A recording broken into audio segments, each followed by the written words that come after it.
してたんだと、それはもう今本当に思うんですね。子供の頃虫と遊んでたりね、でなんか一人遊びする子だったから、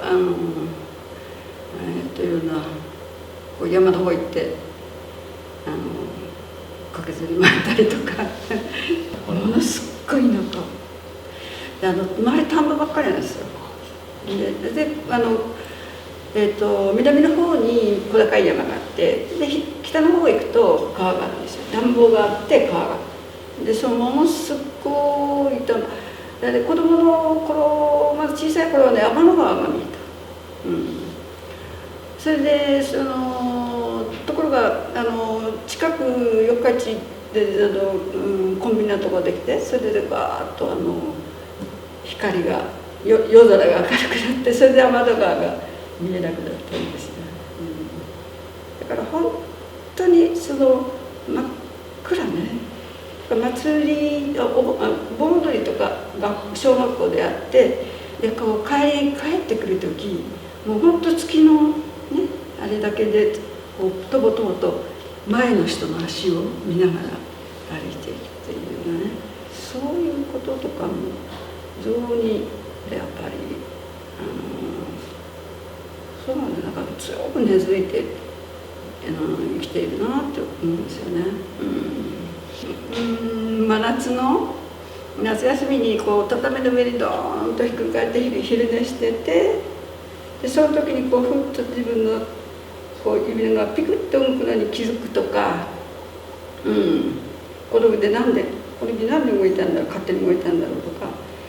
そういうね、そういうものがねやっぱりあって、それでいろんな方にお会いして、それでなんか今へつながってきてるんだなっていうのをこの間コロナの間につくづくと考えました。本当は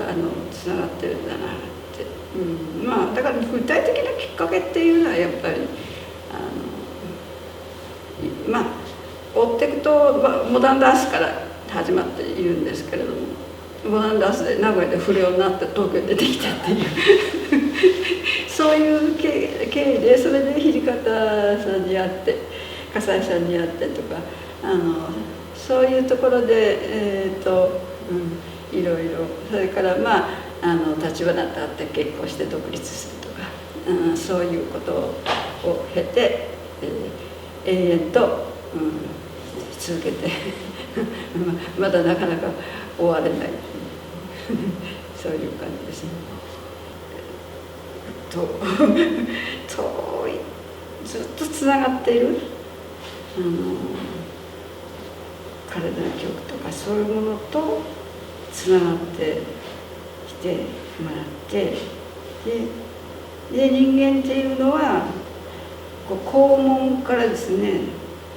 口までこうビリッと伸ばすと一本の管になるんです、でそういう人間はその伸ばせば肛門から口まで一本の管で、そのような存在でもあるということとかも時々考えてもらえたら面白いなとか思ったりしてるんですけれども、なんかそういうところをずっとたどっていけば、その今の人昔の人っていうそういうなんか違いだとかそういうものをずっと超えていく、で若い人、今の若い人は若い人だって言ってそれでこうやってしまったらそれはもうそこでおしまいだし、そういったところをずっと体の記憶ってことでずっと全人類にもつながっていけるし、で若い人にもそれから老人にもずっとつながっていけるんで、そういうことをちょっと考えていただけたらなって思いますね。やっぱり体です。みんなそれぞれ体があって体でつなげるものがあるんだっていう、これです。ね。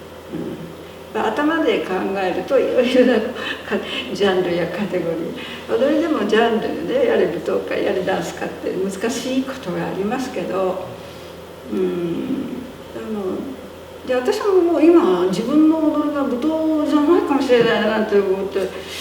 これ舞踏かなと思ったりしながらやってるから、若い方もそんなにそのカテゴリーだとかジャンルだとか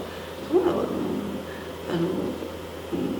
こだわらないで自分がやりたいもの、もう自分自身さえ壊しちゃうようなものをどんどんやってほしいんですね、怖がらずに。